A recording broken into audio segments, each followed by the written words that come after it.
스타벅스 코리아의 5.18 탱크데이 행사로 정영진 신세계그룹 회장이 피의자로 입건된 가운데 이 논란은 정치권 공방으로 번지고 있습니다. 정구승 변호사, 원영섭 변호사 두 분과 함께 관련 내용 짚어봅니다. 안녕하십니까? 반갑습니다.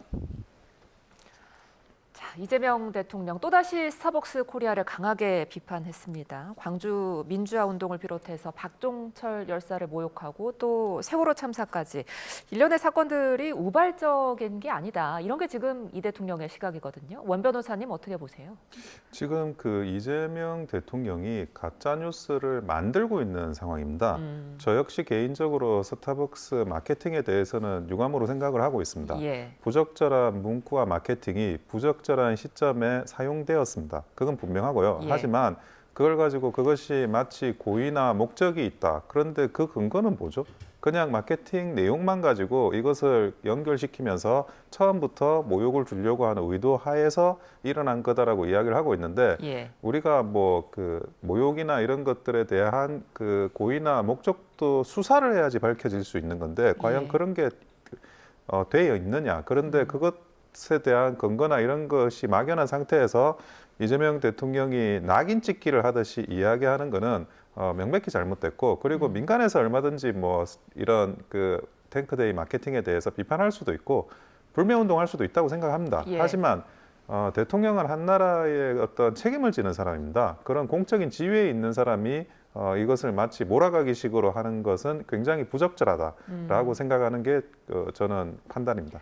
예, 그러니까 원 변호사님은 지금 이 대통령이 일련의 이벤트들에 대해서 근거 없이 어떤 연결을 시키면서 가짜 뉴스를 만들었다 이렇게 비판해 주셨는데 국민의힘 장동혁 대표도 그렇다면 각종 참사 일에는 이벤트를 다 피해야 하냐 이렇게 지금 반발을 했거든요. 일단 마케팅 내용만 보더라도 저는 예. 어느 정도 그 모욕의 고의가 있다고 추단할 수 있다고 충분히 추단할 수 있다고 생각을 합니다. 또 예. 형사 제도를 보시면 누범이나 전과라는 제도도 있고 그런 것들이 이제 양형이나 그 고의 판단에 있어서 불이익하게 작용을 하는데요.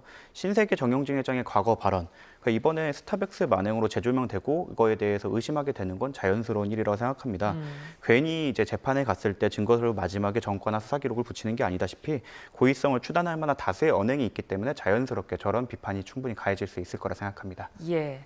자, 근데 여기에 더해서 장동혁 대표가 제주항공 여객기 참사 1주기 때 이 대통령이 청와대로 이사했는데 이때 웃으면서 이제 찍힌 사진을 보면서 이건 어떻게 답할 거냐 이렇게 맞받아치기도 했거든요.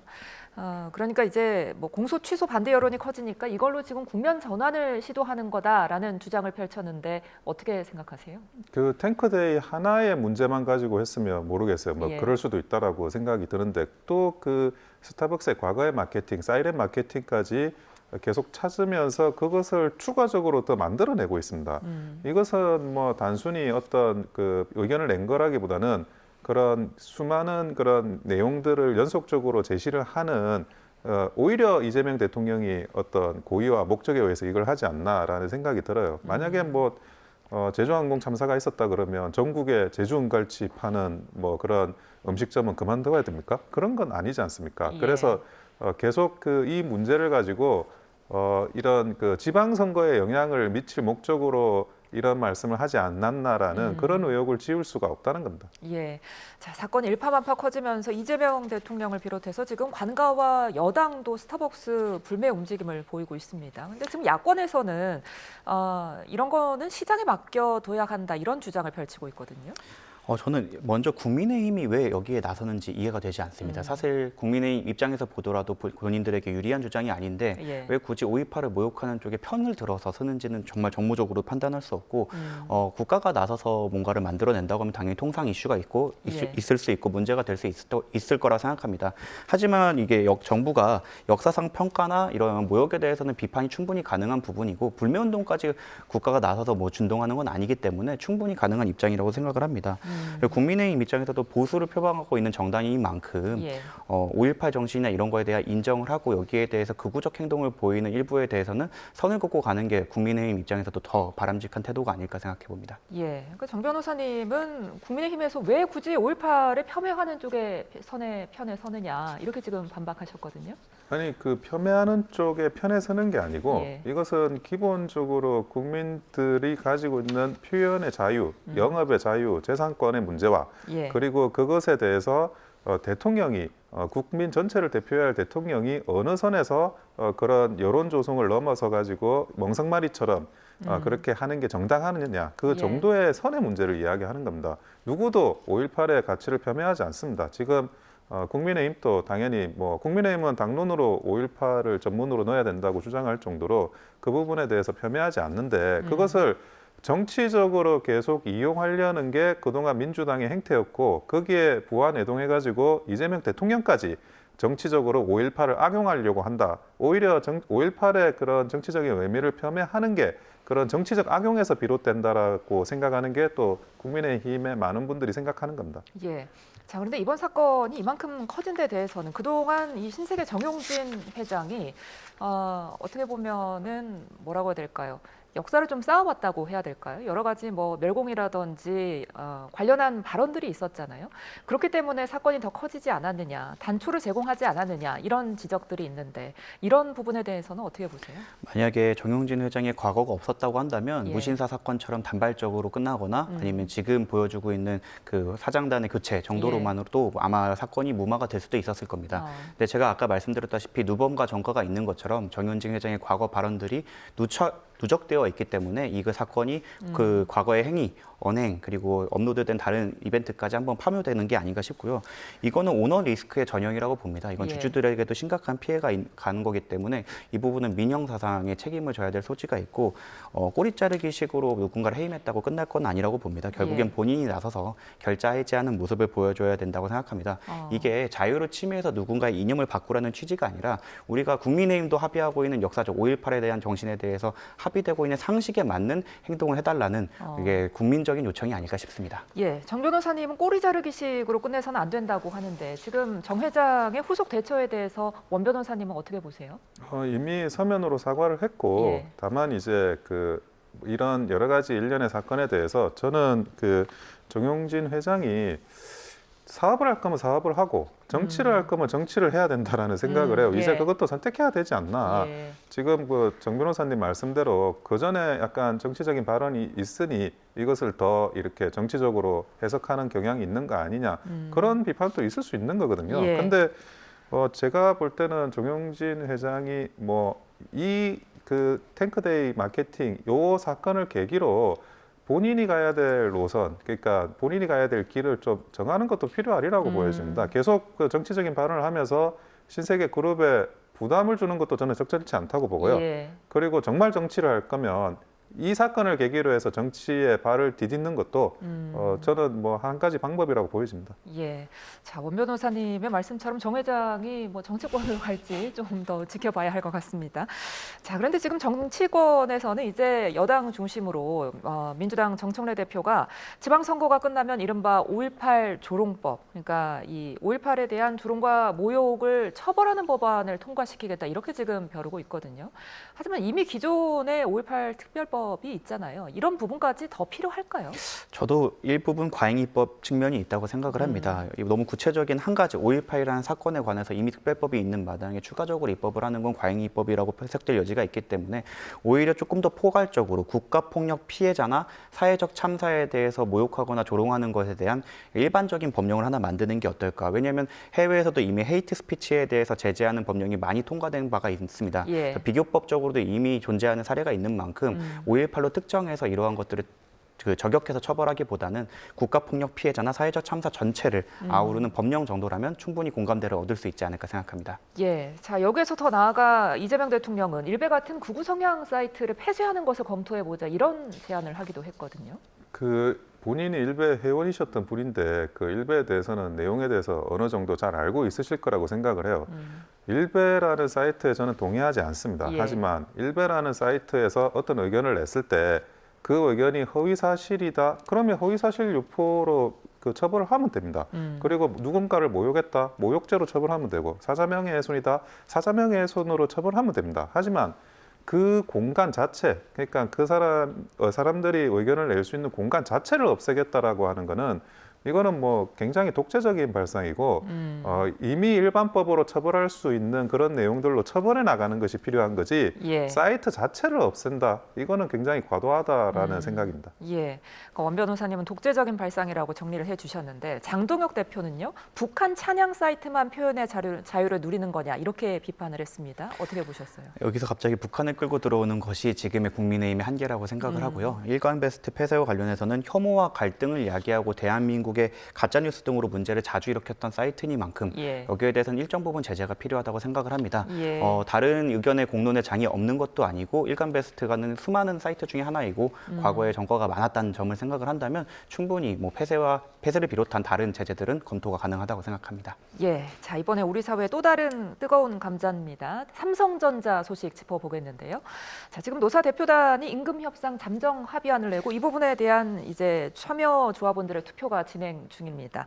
근데 이제 과반이 참여해서 과반이 찬성하면 최종 가결이 되는 상황에서 삼성전자 내부에서 노노 갈등도 불거지고 있거든요. 지금 이 현상은 어떻게 보세요? 지금 이 노노 갈등이라는 것도 결국 따지고 보면 노란봉투법에서 초래된 그 현상입니다. 그 노란봉투가 악법이라고 사실은 윤석열 정부에서 몇 번이나 거부권을 행사하지 않았습니까? 예. 근데 이 성과급이라는 게 원래 진정한 의미의 성과급은 그 쟁의 대상이 되지 않았습니다. 그런데 그 근로조건을 영향을 미칠 수 있는 사업상의 결정까지 쟁의 대상으로 삼음으로써 성과급, 순수한 의미의 성과급도 이제 쟁의 대상이 돼버린 겁니다. 그래서 이제 사람들이 그 뭐 파업을 한다 이러고 있는데 그 파업이라고 하는 합의안조차 잘못된 법률에 의해서 만들어지는 경과 속에서 합의안을 만들어지다 보니까 이게 어떤 그 조화나 이런 게 전혀 생각할 수 없는 이런 상황으로 지금 이 노조의 문제도 치닫고 있습니다. 이것이 예. 단순한 노사 갈등도 아니고 지금 보시면 그 각 분야별로의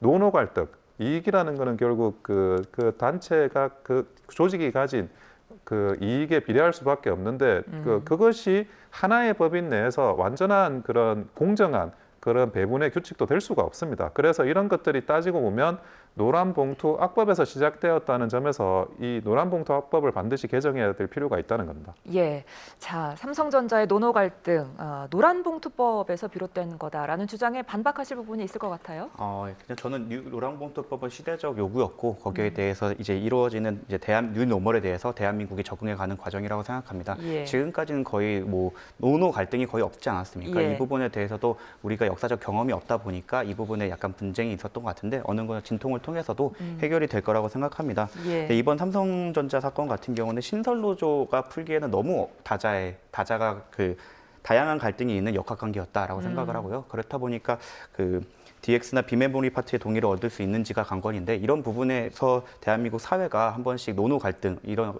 노사 내에서도 갈등을 풀어보는 경험을 쌓는 것은 어쩔 수 없는 진통의 과정이라고 생각합니다. 자, 알겠습니다. 자, 이제 열흘 앞으로 다가온 6.3 지방선거 이야기 좀 해보겠습니다. 자, 먼저 평택을로 좀 가보겠습니다. 민주당 김용남 후보가 지금 차명으로 대부업체를 운영했다는 의혹이 일고 있어요. 그러니까 그런 지금 의혹이 일어나고 있는 거에 대해서 사실 뭐 김용남 후보가 제대로 그 변론을 하거나 해명을 하고 있는 것 같진 않아요. 그러니까 뭐 대부업이 나쁘다 이런 개념이 아니라 예. 과연 그 국회의원이 되는 사람으로서 대부업을 숨기면서 운영을 해왔던 이력이 있는 게 적절하느냐 여기에 예. 대한 지금 문제 제기거든요. 그런데 이 부분에 대해서는 똑바로 그런 해명이 필요할 것 같고 만약 이것이 해명이 제대로 이루어지지 않으면 이분이 만약에 추후에 당선이 된다고 하더라도 지금 뭐 이런 단순 부정 이런 정도로는 나중에 허위사실 유포에 의한 공직선거법 위반으로서 그 당선이 무효가 될 수가 있습니다. 나중에 예. 그런 부분까지도 지금 염두에 두고 책임감 있는 발언을 해야 될 때라고 보여집니다. 예. 자, 그런데 지금 김용남 후보 측에서는 동생 회사가 경영 위기에 처해서 이거를 돕기 위해 인수한 거다 이렇게 해명을 하고 있거든요. 네, 법적으로 문제가 될 사안은 아닌 걸로 보이고 예. 이거 역시 뭐 공직선거법상 허위사실 공표로 인해서 처벌될 사안도 아니라고 봅니다. 하지만 정치적으로 이 문제는 정치적 공세로 보여지고 이 부분에 대해서는 국민들의 판단이 있을 거고 여기에 예. 대해서는 스스로 좀 감당해야 되는 문제가 아닙니다. 문제라고 생각을 합니다.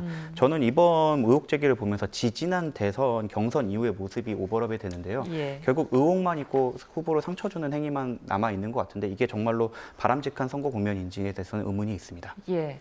자, 그런가 하면 이 지역에서 또 출신 성분이 조금 모호하다 보니까 후보들 사이에서 이른바 적자 신경전이 벌어지는 양상입니다.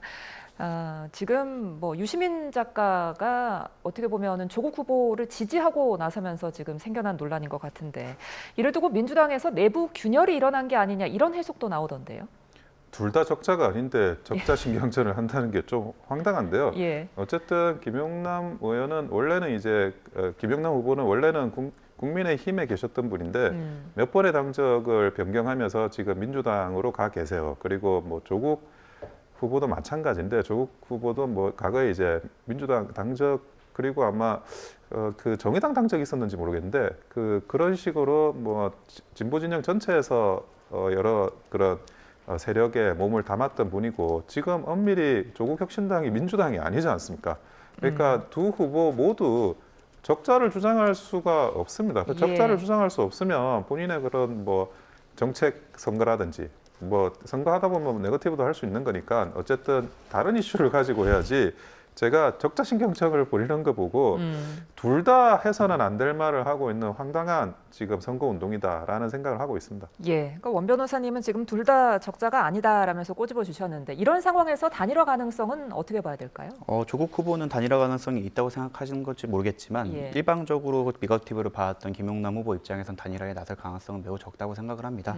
그리고 뭐 조금 보완을 해드리자면 조국 후보는 단 한 번도 민주당 당적을 가진 적이 없던 걸로 생각이 됐는데 예. 민주당 당적을 한 번도 가지지 않은 분이 민주당스러움을 주장하는 것 자체가 정당 민주주의에 대한 이해도가 낮다라는 것의 방증이라고 생각합니다. 예, 단일화 논의가 뜨거운 곳이 또 한 곳 있습니다. 바로 부산 북구 갑인데요.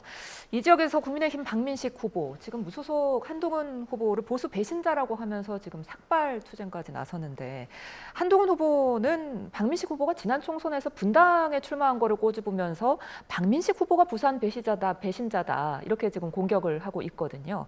이런 상황 속에서도 단일화는 살아있을 수 있을까요? 단일화는 저는 되지 않을 거라고 생각을 하고요.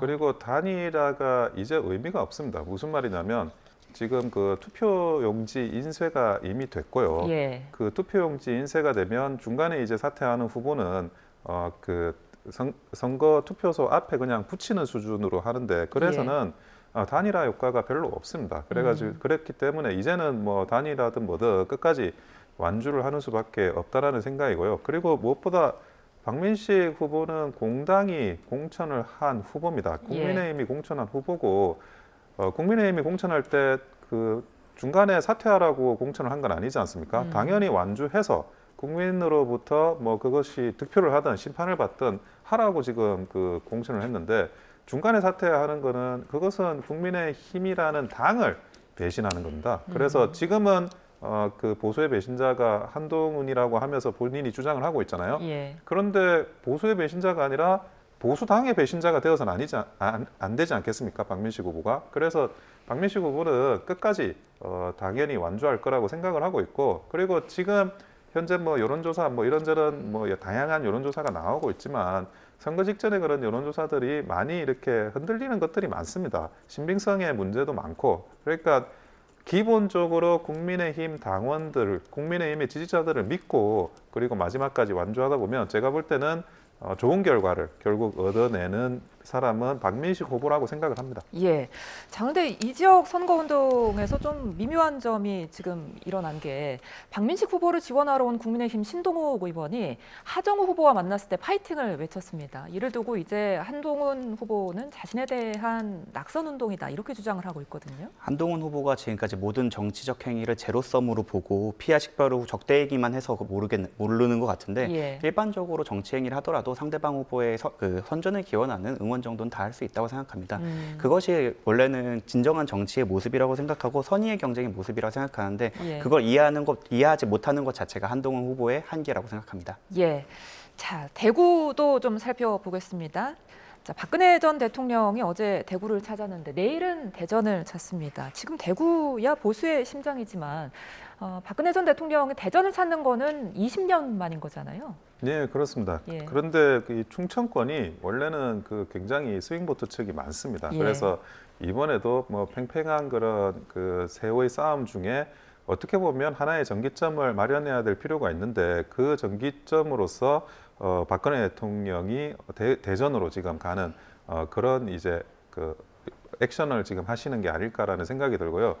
박근혜 대통령에 대한 충청권의 지지도 굉장히 강합니다. 특히 그 유경수 여사님 때문에 충청권에 대한 충분한 지지가 지금 있는 편인데 한편으로는 또 대전 은요라고 하는 과거에 이제 그런 대전을 충청을 중요하게 생각하는 그런 그 모습도 보여주신 적이 있기 때문에 예. 지금 대전으로 가는 이런 그 행보는 거기 계신 그런 그 단순히 대전시장 후보를 떠나서 충청권 전체의 그런 출마자들한테 굉장한 힘을 실어줄 수밖에 없는 그런 상황이라고 보여집니다. 그리고 특히 박근혜 대통령이 그 아무리 지금 뭐 좀 연로하셨다 하더라도 어떻게 보면 그 보수의 주인 의식을 가진 정치인입니다. 그렇기 때문에 큰 어른으로서 이런 득표에 기여하실 부분이 굉장히 많으리라고 예상이 됩니다. 예.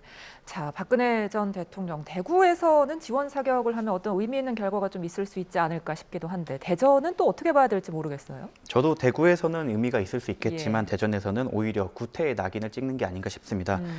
박근혜 전 대통령 같은 경우는 개인 비리로 탄핵된 대통령인데요. 예. 그러한 낙인을 후보한테도 연결되는 거기 때문에 큰 영향은 있을 거라 생각되지 않습니다. 대전에 나오는 국민의힘 후보가 이를 반겼을지도 의문이고요. 이거 계속 이렇게 그 외부적으로 나오는 게 과연 스스로 영향력을 강화시키는 건지 깎아먹는 건지 본인이 스스로 한번 돌아볼 때라고 생각합니다. 알겠습니다. 자, 열흘 남은 6.3 지방선거 내용까지 정구승 변호사, 원영섭 변호사와 함께했습니다. 고맙습니다. 감사합니다.